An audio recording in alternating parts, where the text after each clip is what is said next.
Saint-Amour Studio, Inspiration 2021, ChristopheLaurenceau.com, Amourland. Les podcasts de Christophe Laurenceau.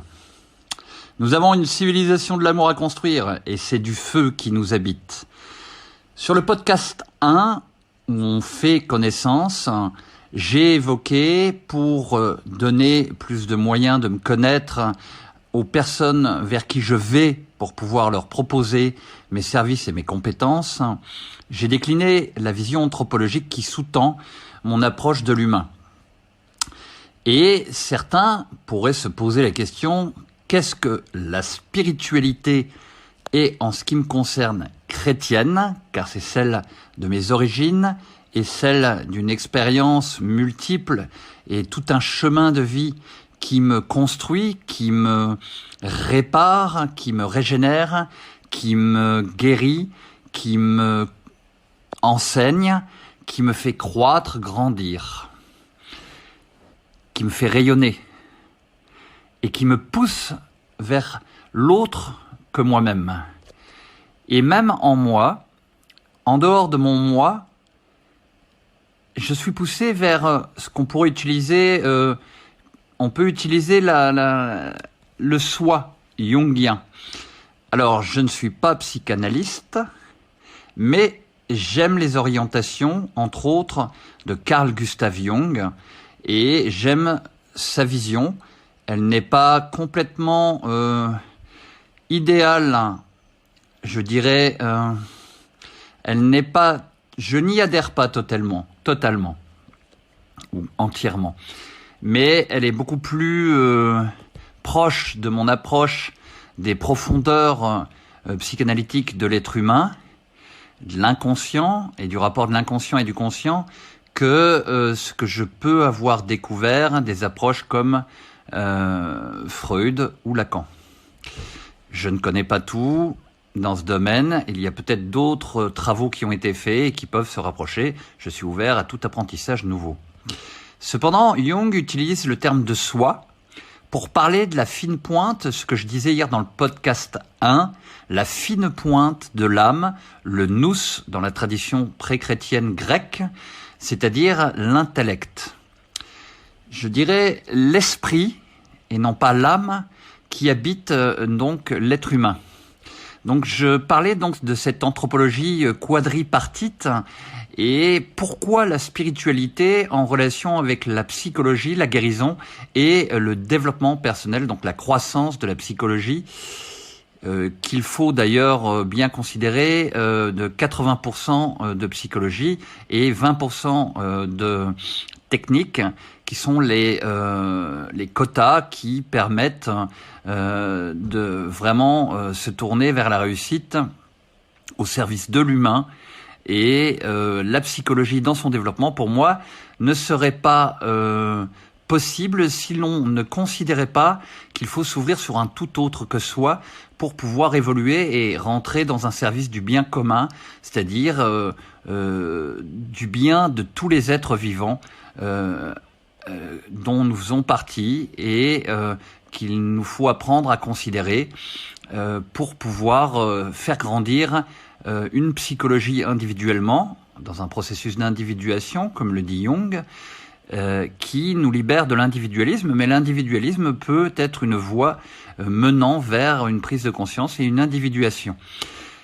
Voilà, là, c'est ce que j'ai pu découvrir et dans mon cheminement personnel et professionnel en accompagnant depuis 20 ans et plus des êtres humains, des hommes et des femmes, et des enfants, des adolescents et des personnes mûres de 75, 80 ans.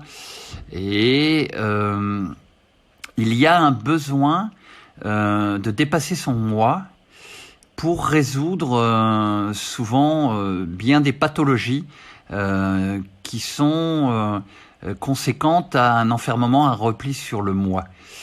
Et donc, ou une blessure en relation avec l'autre.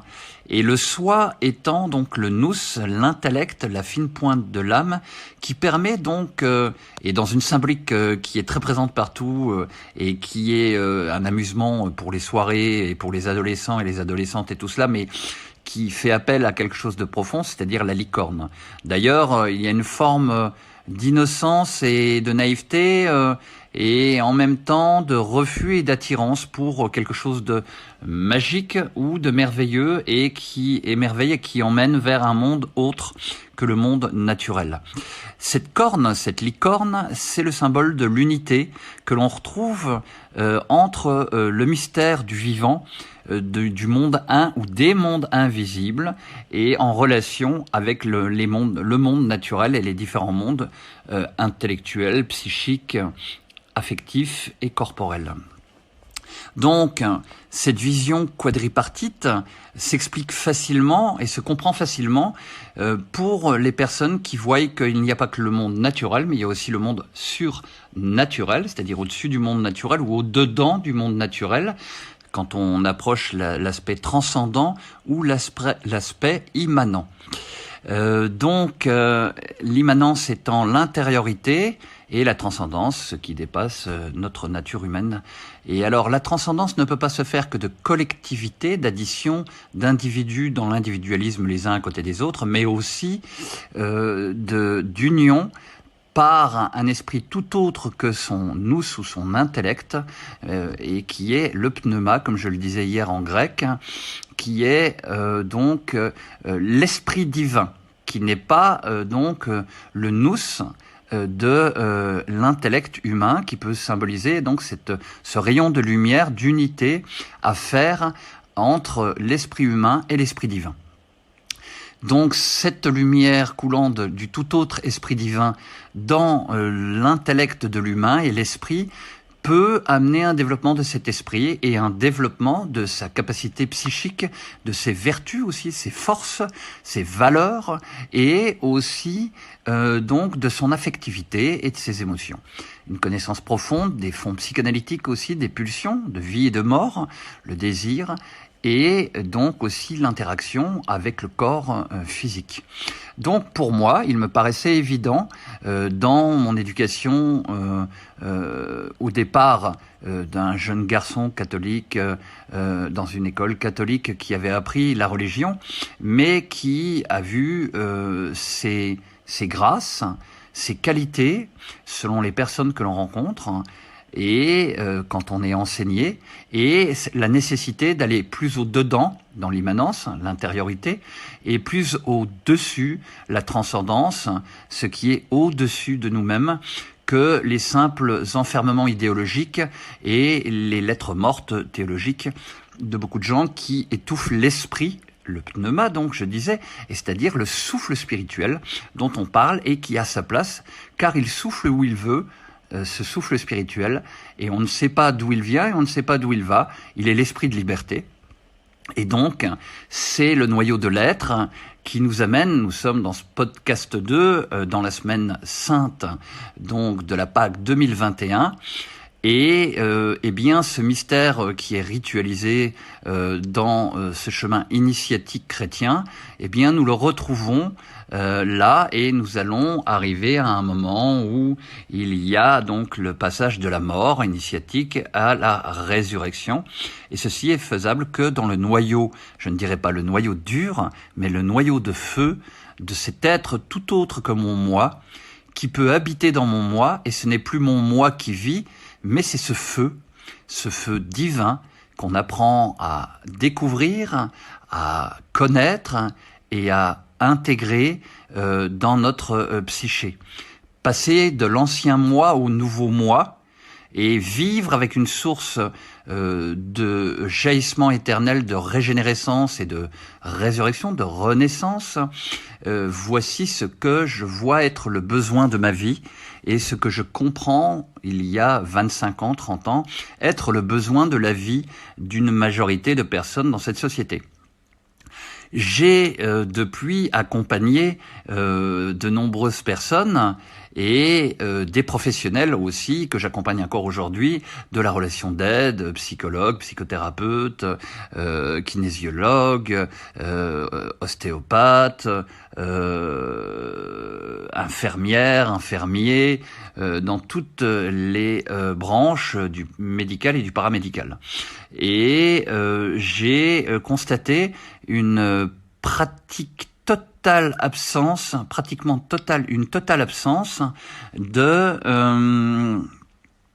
cette conscience et de cette vision anthropologique. Ou alors, chez certaines personnes, il y a une conscience du spirituel coupée, scindée de l'organisation dans ses comportements de l'individu dans la vie professionnelle. Donc il y a la spiritualité étouffée, non exprimée, non verbalisée, qui est souvent plus une religiosité, et d'un autre côté, un moi qui n'est pas inspiré, qui n'est pas habité de ce feu, ce soi intérieur à l'esprit, à l'âme, qui vient tout inspirer, y compris dans la vie professionnelle. Et là, c'est là que les dons et les talents dont je parlais dans le podcast 1, qui sont chers à mon travail et au charisme de ma vie spirituelle au sein du développement de la vie professionnelle, interviennent. Il y a donc un pont du cœur à construire et que j'ai construit et que j'aide à reconstruire et à construire chez de nombreuses personnes qui souvent sont morcelées dans un état coupé, schizoïde de leur personnalité, entre une spiritualité ou une pseudo-spiritualité ou une religiosité ou une petite connaissance de soi très très vague, en cachette, le soir avant de dormir ou des choses comme ça, ou sans en parler aux autres parce qu'il y a de la honte du religieux, la honte du spirituel, parce que méconnu et ou trop connu d'une manière qui empêche de connaître réellement ce qui se passe en profondeur quand on découvre la spiritualité. Donc, j'ai tout à apprendre sur la spiritualité, j'ai appris beaucoup, et je voulais vous faire ce podcast 2 pour vous dire que la spiritualité, c'est l'essence du véhicule que notre esprit, notre âme et notre corps physique habitent pour pouvoir se régénérer, et il ne nous viendrait pas à l'idée de ne pas aller faire le plein d'essence ou le plein de gasoil ou le plein d'électricité pour ceux qui maintenant roulent à l'électricité. Et moi personnellement, je ne pense qu'une chose, il faut faire le plein, et le plein d'énergie, et ces énergies peuvent être divines et en contact avec notre humanité. L'humanité aujourd'hui est souvent sur les rotules, est souvent en dépression, est souvent en consommation de psychotropes. Les Français sont les champions. Eh bien, tout simplement parce que je crois que il y a un oubli dans l'inconscient collectif français de cette Eucharistie, c'est-à-dire ce symbole, ce petit pain rond que les Français confondent souvent maintenant avec un médicament rond. Et puis, il y a ceux qui les distribuent et qui, des fois, ont oublié l'homme vivant, l'homme intérieur, l'homme de cœur ou la femme de cœur, et passent leur temps à pratiquer la distribution de ces ce qu'on appelle dans la vie spirituelle et religieuse sacrement, c'est-à-dire de cette part d'humanité habitée du divin, transformée en divin, et qui dans l'inconscient collectif, c'est une petite analyse que je vous fais part sur le monde postmoderne, est remplacée par la consommation des psychotropes. Vous voyez, un médicament rond ou une Eucharistie dans les traditions anciennes du catholicisme romain en France, eh bien, les gens prennent des médicaments pour ne plus prendre le pain béni, mais pour de multiples raisons et souvent vraies, qui fait que les uns ont quitté les autres, etc. Et je crois que là aussi, entre le spirituel et les traditions, il est important de retrouver une rupture avec l'état schizoïde et créer des ponts du cœur entre le spirituel, le religieux et le spirituel, et entre le monde médical. Et là, je pense que c'est extrêmement important. Aujourd'hui, je crois que tout le monde le comprend. Donc, en résumé, dans ce podcast 2, ce que je vous communique aujourd'hui comme inspiration, c'est pourquoi une vision quadripartite, et parce que pour moi, l'homme ouvert et complet se construit avec un souffle au-delà que lui-même, et je pense que ça peut déranger des personnes et ça peut mettre en vulnérabilité parce que ça envoie vers une supériorité de soi, une transcendance, mais cette supériorité est simplement une présence d'infini, d'amour, de vérité et de bonté et de beauté et de justice. Et donc je crois qu'il faut apprendre à redécouvrir ce que veut dire le divin et ce qu'il y a au-delà du mot divin. Et nous avons tout à construire. Je crois que tout n'a pas été pensé. J'étais en consultation tout à l'heure et on me disait ce qu'on m'avait déjà dit quand j'étais adolescent. Tout a déjà été pensé. Alors au plan philosophique que j'évoquais dans la consultation avec la personne avec qui je travaillais, que j'apprécie beaucoup.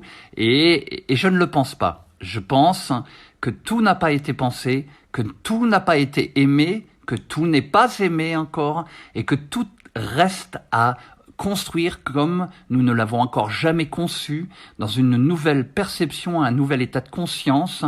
Et je crois que l'anthropologie que je propose n'est pas en fait une redite du passé, mais une intégration et un mariage heureux des différentes influences avec l'ouverture à l'inspiration du progrès d'aujourd'hui. Alors, je vous laisse cette petite inspiration, je vous remercie, je laisse à chacun de savoir retirer ce qu'il a à retirer à chaque fois qu'il écoutera ce podcast Saint-Amour Studio de christophelaurenceau.com. Amourland, construisons ensemble une civilisation de l'amour. Partagez le podcast, c'est du feu, et vous pouvez trouver le feu qu'il y a en vous ou que vous pouvez inviter à venir en vous et à développer. Merci, je vous aime. Excellente journée.